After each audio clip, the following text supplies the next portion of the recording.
Welcome back everybody. So guys, in this class I'm just going to teach you about some more interesting things or the modules of the HTML5 and the CSS3. I'm just going to guide you about the transformation. You can actually transform your elements in multiple ways. So I'm just going to teach you about the very basic one. For just put the transform, okay, and now the translate. There are a lot of things in the transform which you can do generally without using the transformation. For example, which I'm just teaching you in this class, the translating 50 and 50px, top and bottom, left and right. So refresh the element. Now you can see that by using the translate, it just changed the position of the element. By using the translate, the transforming in the translating, it just changed the position of the element. And the same logic to right and to button. If I just update it to 150 and refresh, now it's 150. If I just make it 50 back, so refresh, save and refresh, now it's only 50.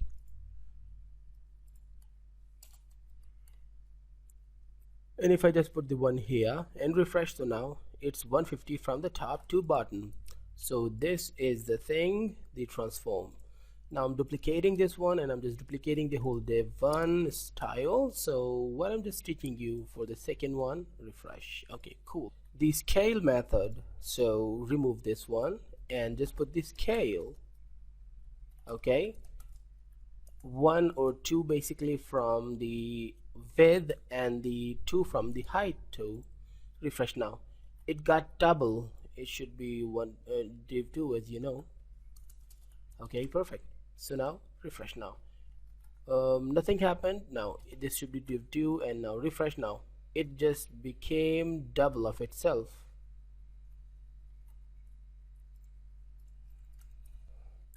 But actually it just disturbed the whole screen, because exactly if I just zoom in and zoom out,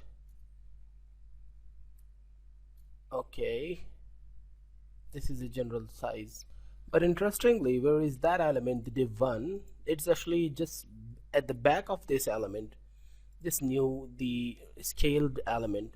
If I just remove the transformation, so you will see the element. Now you can see that the element is here, but because by scaling it double, the div2 has been doubled from both sides. So now it just covered this one too. And the worst thing is we just translated this element, the div1, to right 50 and to button the 150. So that's why it's not visible for us. So by the way, it should be 20 pixels and refresh. Now you can see the head of this element again, because it just 20 pixels translating to button. So okay, now if you just put the 424, now refresh, now you can see that it just scaled a lot more. Well, if I just put the text here, refresh now, I'm just putting the simple text here, whatever, and refresh now, the text has been scaled too. But I'm just putting here the 3 and refresh now.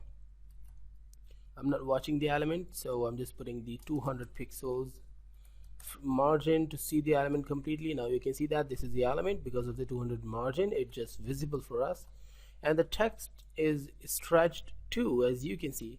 If I just put the 2 pixels back, the 2 scale back, refresh now, the text size, just see the text side.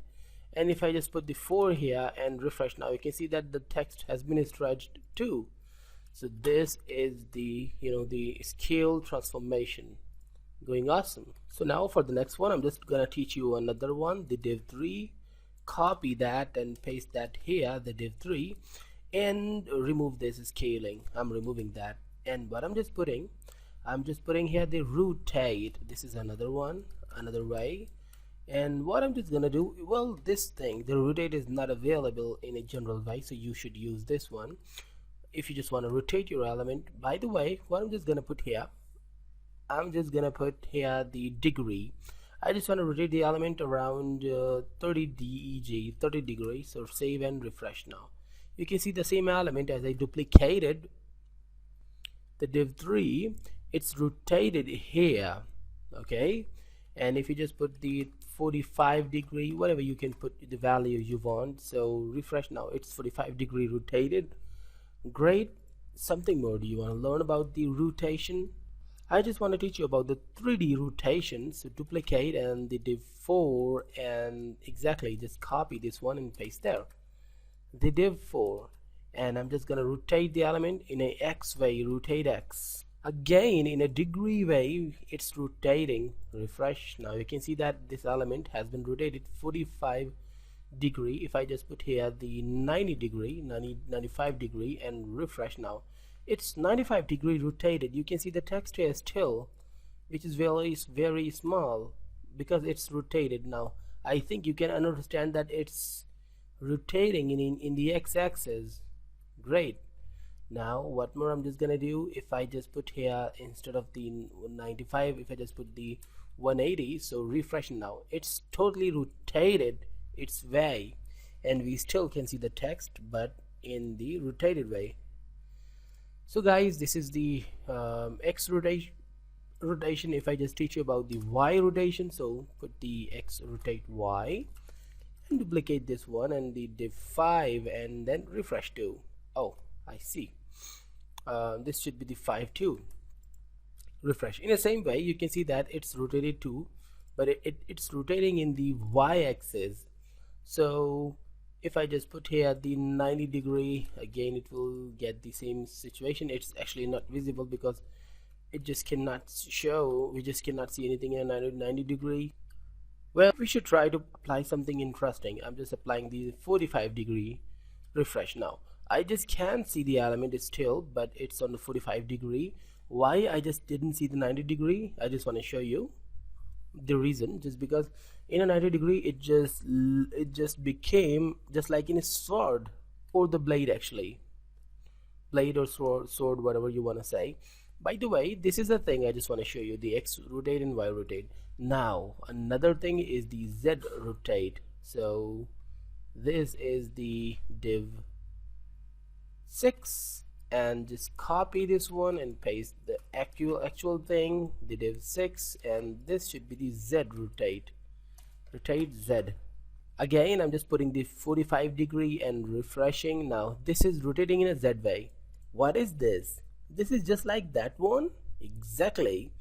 If you just put the rotate z, or you just don't put the rotation, just directly put the rotate, so actually they both are same. They are rotating in a 3D way, in a z way, they are rotating in a x way, they are rotating in a y way. So basically we just don't need to put the z way, it's by default, but I just put it to guide you about that too. Another interesting property of the transform, the value of the transform is the, I'm just going to show you this skew. I'll just guide you when I just work on that. This should be the div 7, as you know. So guys, I'm just removing the rotate and I'm just applying this skew.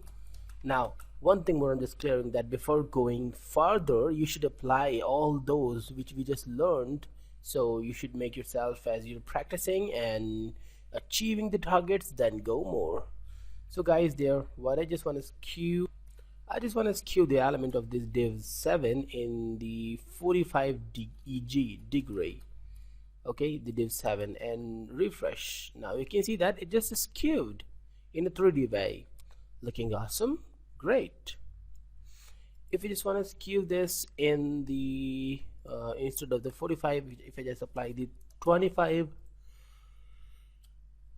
so it's another beautiful way. In the same way we can apply the 90 degree. Now refresh. Now again it's hidden because again it became the sword, or you can say that the blade's wrath, by the way, whatever. I'm just putting the 110 degree, so refresh. Now it's actually extraordinary rotated. So guys, I think you just got about what I just teach you about the skewing, but this one is the 3D skew. The divide and simply copy the whole property and apply there. And now the skew of x. Now refresh. Okay, there is something wrong is going on. The divide, oh, it should be the divide. So save and refresh. Now this is the skewing, but in skew x we just apply the 110 degree. If I just apply the 45 and save and refresh in the browser, okay, this is the X rotation, the X is queuing. If I just duplicate and the div 9 and simply copy that and paste the div 9, and now this QY and refresh. Now this is the Y is queuing. Basically, what is the difference between the Y and the X is queuing? Okay, I'm just gonna clear you that this is the 3D is queuing, means the Y and X both. But this is, you can see one thing interesting, that this one, the top one, this one is the Y, the X is queuing. So in the X is queuing, you can see that the horizontal line are straight. Interesting. And this is the Y is queuing, so the vertical lines are straight. This is the difference between the Y and X. And here you can see that both of them are moving on,